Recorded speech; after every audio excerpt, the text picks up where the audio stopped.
studio stage. I got so excited with our product release just now, and I hope you all had a chance to check that out. For anyone who missed me earlier, my name is Joanne Loy, and I'm the Senior Content Strategist here at Monograph. I'm pumped to be back here with our next guest, our very, very beloved customers of Monograph, Marie and Eddy from Traverse Landscape Architects, for our next success stories. So please welcome Art and Marie to the studio stage. Hello. Hello. Hi. Thanks for being here with us. Thanks for inviting us. Thanks for having us. Excited for the opportunity to speak. Thank you. We're so excited to have you here. I will let you guys take it away. Great. Thanks. All right. So again, thank you, Monograph, for having us here today. And thank you to all the attendees for taking the time, because we're all very busy. So let me introduce myself. My name is Marie Eddy. I'm the finance director at Traverse Landscape Architects. And as the finance director, my role has always been the focus on the business, profitability, productivity, and forecasting financially. So what I've had to learn over the last couple of years is that the design team and I don't speak the same language. So we've had to figure out a way to speak the same language. And Monograph has been very instrumental in that over the last couple of years. And today I am here with Arthur Eddy, who is the principal and also my husband. Hi, everybody. Thanks for having us. Again, we're super excited to be here. One of the things that we really wanted to talk about was Traverse. We're a 10-year-old landscape architecture office in Providence, Rhode Island. It was conceived with my partner, Chris Bradner, back in 2011, June of 2011. So again, a recession, which we always like to do things in weird times. And at the inception of when we started with 4 really great projects. We were really lucky right out of the gate. We had a great client, and we had 4 major high school, middle school projects. And as we went through the years, we learned a lot about finance. We learned about taxes. There were things that we just were not. We were good landscape architects, but we weren't really business people. And Marie always was been with us through that whole, as if she's my wife, but she was also our bookkeeper through there and moved up through the ranks. And as we moved on, we started to take on more projects, more diverse projects, parks, athletic fields, residential, and that also continued to grow into bigger, wider range of projects with commercial projects. And we really started to develop a flair for being landscape architects. We were a growing office. And then, as I mentioned, Chris Bradner and I started in 2011. And one of the things that came with a lot of projects was also the addition of a lot of people. So we started to add people. And here you can see folks that we started to add through the office. And then we continued to grow through 2021. We're now 11 people. With a wide range of diversity of projects. With that came a lot of growing pains. And so we spent a lot of time talking about how we were going to structure our company, how we were going to do things. And so then we took that and started to look at principles and verticals. So we started to divide verticals for each principle, which were areas of expertise. We can cross verticals, so Chris can work on Parks and Rec, and Ashley Inicelli, who's our other business partner, can work on K through 12 institutional, but we managed those verticals in a way that allowed us to start thinking about how we were tracking. We were doing so many projects, we were having trouble figuring out, was this profitable? Where are we doing projects correctly? And so we had a wide range of Excel sheets. We had a wide range of different tracking methodology, all that were kind of all over the place and not centralized. And as Marie mentioned, we were really speaking a different language.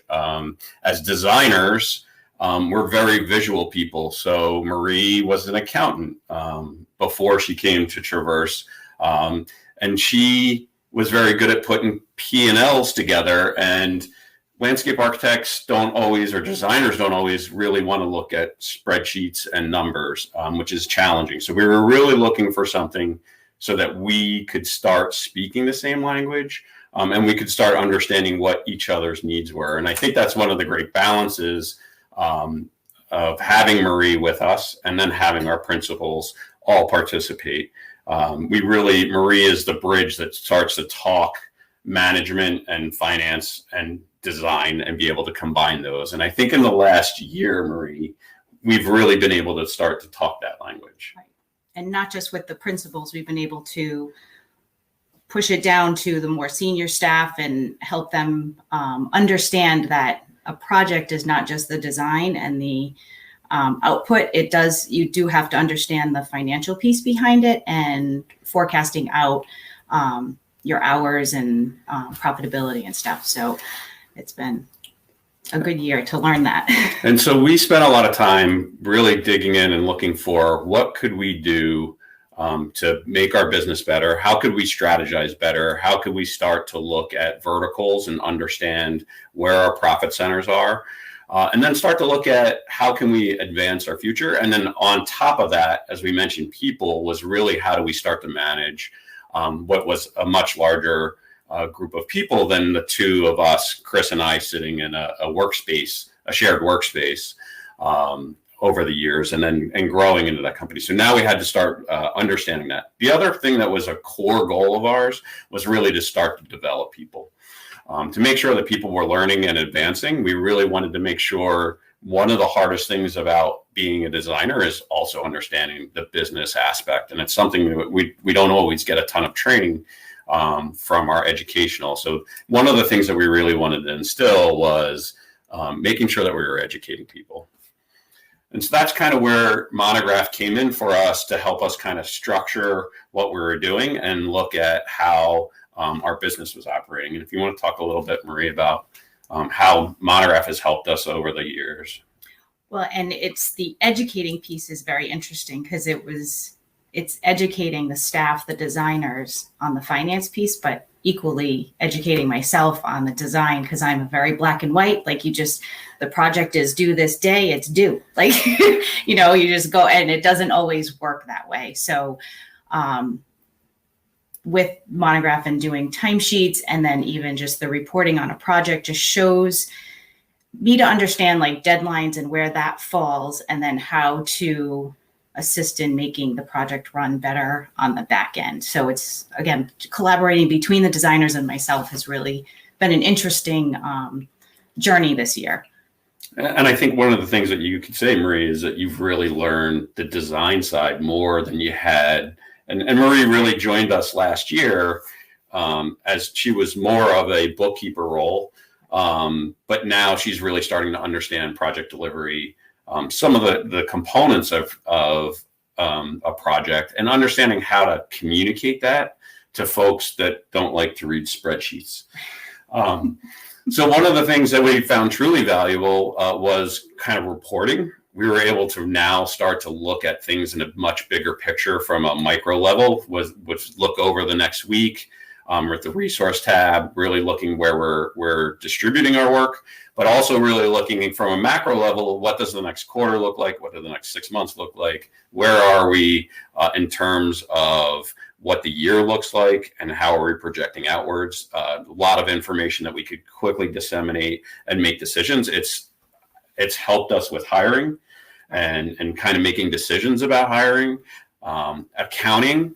It's really streamlined our accounting because our accounting process was built around principals doing invoices and then passing that off to Marie. In Excel format. In Excel to PDF to QuickBooks to back to PDF. So there was this long running tons of different spreadsheets that were managing different pieces of projects. And now we've really streamlined that, which is extremely helpful as a principal that's extremely busy. It's nice that it doesn't take 2 days to do invoicing. It takes a couple of hours. It helped us with managing. Again, as Marie mentioned, kind of educating. It allows us to give some of our folks an understanding of how a process works. What does time look like? Everybody hates timesheets, but it does give us an insight to how projects work. It also helps us kind of look at, does schematic design work? Does design development work? Are we managing these projects from a beginning standpoint all the way through the process? And that was one of the big pieces we were really missing, was kind of understanding where we were successful and where we weren't and how do we get better. And we can pass that on to our staff so that they can understand of how a project works and how that comes together. I think I was going to say also, not that we always had the information and could put the information together, but I was listening to one of the other speakers today, and he said you put it together offline, and then 2 days later you have the result and it's already irrelevant. So Monograph can give us like in the moment time for reporting, for forecasting staff, what our needs are, where we're at, again, as a business and project level. And I think one of the things that it really helped us with, and we wanted to talk about language, that we started to speak the same language. The visual reporting is extremely helpful and useful to us as designers, but it's also helpful to Marie because she can start to put reports together that are speaking to what she needs to accomplish and seeing what we would like to see out of it, so that as designers we understand it, and not looking necessarily at just like a P&L, like I said, which can be cumbersome. I think it's extremely helpful from that standpoint. We're starting to understand one of the things that we spend a lot of time doing, and again, we're husband and wife, so we're together a lot, and with COVID, we're together even more. But we spend a lot of time just kind of figuring out how to start to talk the same language, how to start to what are our real needs, because our needs aren't always that different from what we're doing. I mean, sometimes you're in the micro level, and I don't want to be in the micro level. So how do we start to pull that together so that we can understand what's happening in the micro level, but we can look at the macro, and how do you present that in a way that really helps not just myself, but our business partners as well. Right. So I think that was really important. And I think it's something that we really focused in on the last year. We knew that as we were growing, and as we continue to grow, that we really had to change the way we were doing things. We really needed to become more of an understanding of what our design firm was doing and how could we get better. We've taken some of these same examples and applied them to design and these kind of theories of how we're communicating, and really making sure that we're trying to advance the company in a way that helps us kind of all understand and stay successful. Right. And so we really enjoyed today. Yeah, if there's questions, we would love to hear some questions. Again, working in the same household and being together with COVID has been really interesting. Yeah. It's fun because sometimes work is work, and sometimes sometimes she's my wife. Yeah. We blur lines sometimes. So I totally get that. It's work and home all merged into one thing. Right. That's right. Right. Well, thank you so much, Marie. All right, I'm gonna go over and find some questions. Okay. Great. All right, we have a few questions today. Sure. So Natasha asks, "Hi, Marie. Who produces your invoices in Monograph? Is that the project manager or yourself?" I meet with the project managers every month to review invoicing. So we kind of go over from, we start with the overview page and then add the invoices. But again, it's all that education piece to ensure that, all the projects are set up right and move it through. But that's my role. And that's the collaborative piece, right? So she meets with us monthly. And in the past, again, I was doing the invoices myself and then giving them to Marie, and literally would take 2 days to do.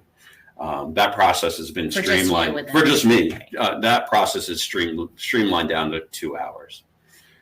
So a huge benefit for us. Yeah, that sounds, I love how collaborative you guys are working and educating your team. It doesn't always happen in a lot of firms, but I'm very happy you guys are doing that. Not every day is pretty. Right. Right. Totally. We have another question here. Do you pursue new projects through RFPs? What are your thoughts on proposals? Again, we have a wide range of projects, and that's really changed for us. And that was one of the things we didn't really cover today is we used to be sub-consultants a lot as landscape architects. That reverse has changed roles for us. On a lot of projects now, we are the site lead team, so we have sub-consultants. We have a lot of partners that go after RFPs. We do a fair amount of public work, but we also do a fair amount of private work. So it's kind of balanced between both. We do a lot of analysis of our fees to understand the structure of where we're doing. And that's gets back to that, how we formed verticals. Was to figure out how to really make those verticals work so that we could start to really understand those projects. Yeah, we have another question. Oh, so many questions coming in for you guys. Rick is asking in the chat here, who is responsible in the firm to enter revenue forecast, and how accurate do you find these forecasts? Well, to enter the revenue forecast, so we're still transitioning. So we still have projects that are our old way. So we still have, and that because our projects can last 5 years. So we still have projects that are not in Monograph because it was going to be a little bit too time intensive for me to kind of backtrack into it. So I pull from Monograph because that forecasts out the projects that are in the system. You can also put the proposed contracts that you think might come down the pike. And then I have to add in anything that's kind of offline that's still ongoing.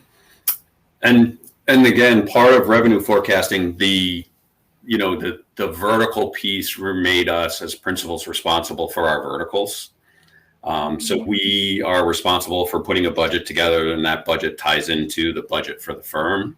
And it also, we do work with our staff, especially when we're talking on the project level about revenue forecast.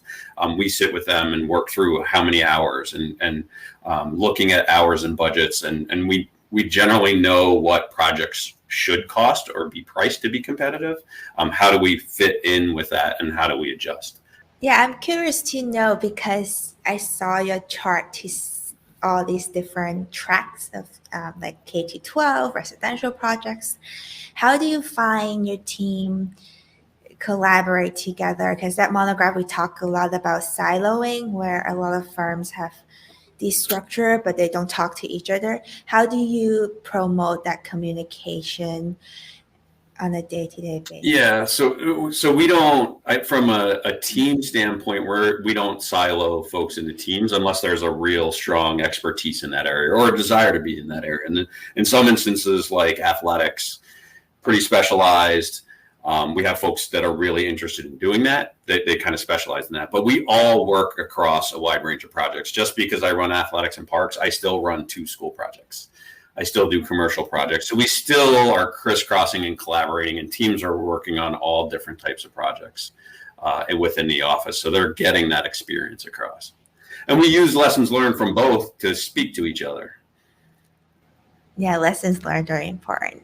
All right, we're going to get to the last questions here. I think we have like a minute left. Evan here asks, from the finance angle, Marie, what is the hardest concept to convey to design teams? Interesting question. I would say whether it's a concept or just, I tend to focus, I think my words probably come across that everything's about the financial end of a project, and trying to get to understand that sometimes you're over and it's okay. And I think I need to get better to get across that way. But just getting the designers to get a view of, like, if there's a dollar amount, how many hours does that mean? And to follow that through the project. So that's definitely very important. In architecture, I think we have to remember time does equal money, because we are a service provider. So that's a good lesson there. Well, we are going to be ending this shortly. Thank you, Marie and Art, for being here with us. This was amazing. I loved your story.